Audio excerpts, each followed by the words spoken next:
The Prime Minister announcing that Canada will be cutting down on the number of temporary foreign workers. The program allows Canadian companies to hire foreign workers when Canadian workers can't be found. The government also plans to reduce international students. New polling data suggests Canadians are split on the idea of scrapping the temporary foreign workers program. Conservative leader Pierre Poilievre put the program in the spotlight last week when he called for it to be eliminated and claimed it's shutting Canadian youth out of jobs.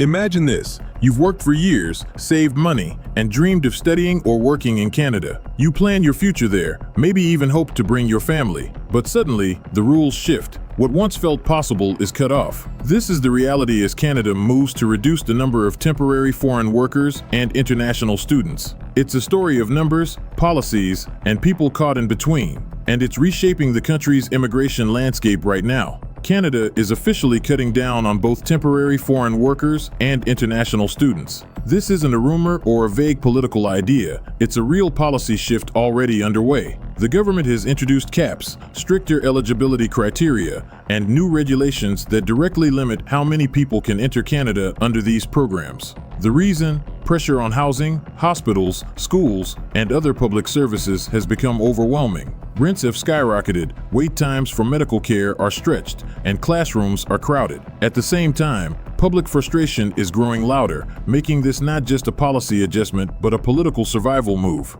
The timeline of these changes tells the story clearly. In early 2024, Canada first announced it would cap new international study permits. This marked a major turning point because for years the number of foreign students in Canada had climbed sharply, crossing 500,000 in 2023. Then came September 2024, when the government confirmed a tighter cap for 2025. Just 437,000 study permits would be issued, a noticeable drop. The message was clear: fewer students, fewer dependents, more controlled inflow. Alongside this, new rules were rolled out in January 2025 that restricted who among students or workers' spouses could apply for open work permits. Suddenly, spouses of many students, especially undergraduates or short program enrollees, no longer qualified. Only those connected to master's, doctoral, or some professional programs were eligible. And for workers, only certain job categories still allowed their spouses to apply. Dependent children lost eligibility altogether.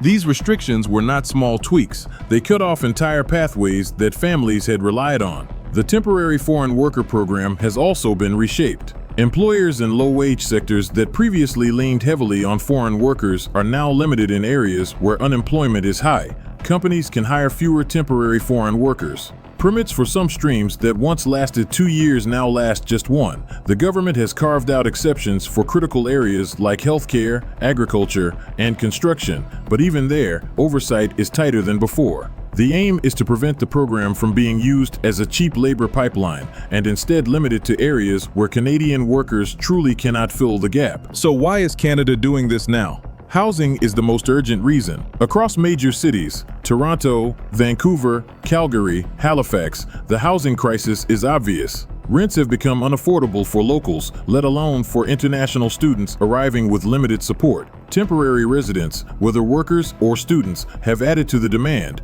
and supply hasn't kept up. Public services like healthcare are under pressure too. Doctors' offices and hospitals face backlogs, and citizens are connecting those strains to rapid immigration growth. Politically, the Liberal government knows public frustration is reaching a breaking point. Recent polls have shown immigration is now one of the top concerns of Canadians, and governments can't afford to ignore that. There's also the issue of integrity. Some institutions in Canada were accused of abusing the international student system, offering low-quality programs that lured in students but provided little value. Critics called them visa mills, suggesting the focus was more on collecting tuition than on providing education. By cutting permits and requiring provinces to issue attestation letters proving they can support incoming students, the government is trying to weed out bad actors. Fraud, misuse, and overstaying were also factors. By tightening rules, Canada hopes to restore trust in these pathways. The impact of these changes is already visible. For international students, the sharp drop in permits means many will not get the chance to study in Canada. Universities and colleges, especially smaller ones that depend on tuition from foreign students, will feel the financial hit. For families, the restrictions on spousal work permits are painful. A student who once could bring their spouse, who could then work full-time, no longer has that option unless enrolled in a specific type of program. For workers, employers in industries like retail, hospitality, and food services may struggle to find replacements as the number of low-wage temporary foreign workers falls. Some argue this could lead to higher wages for Canadians, while others warn of staffing shortages in essential roles. The government's longer-term goal is even clearer: to reduce temporary residents overall to just 5% of Canada's population by the end of 2026. In April 2024, that share was nearly 7%. So this isn't just about a single year of caps, it's a steady scaling back of the entire system. And while the government insists the changes will help stabilize housing and services, critics argue that cutting people isn't the same as fixing infrastructure. Without building more affordable housing, improving healthcare capacity, or reforming labor laws, the root problems will remain. The numbers themselves tell a striking story. For 2025, Canada has allocated about 73,000 study permits specifically for graduate students. Every student now needs a provincial or territorial attestation letter before applying. The federal government is also cracking down on the kinds of jobs that qualify spouses of foreign workers for open permits, limiting it to higher skill categories under TEER 0 and 1, plus some priority jobs in TEER 2 and 3. Dependent children, once included, are excluded. These specifics highlight how the system has tightened from multiple sides at once. The effects ripple outward. Landlords in cities that once relied on student renters are seeing fewer new tenants. Colleges are warning of lost revenue. Employers who built business models around foreign labor are reconsidering. Families are left reconsidering whether Canada is worth it if spouses can't work or children can't participate. And all of this feeds into a broader debate. Is Canada sacrificing long-term benefits like attracting global talent in order to solve short-term crises like rent prices? At present, mid-2025, the caps are in force, the restrictions on spouses and dependents are active, and employers are adjusting. The government is promising this will ease strain and restore balance, but the long-term results are uncertain. Canada's immigration system is shifting from expansion to restraint, and for many, that means plans are collapsing. Whether the government will succeed in balancing public pressure, economic needs, and Canada's reputation is still an open question. What we do know is this: Canada is deliberately reducing how many temporary foreign workers and international students it takes in. The reasons are tied to housing, public opinion, and program integrity.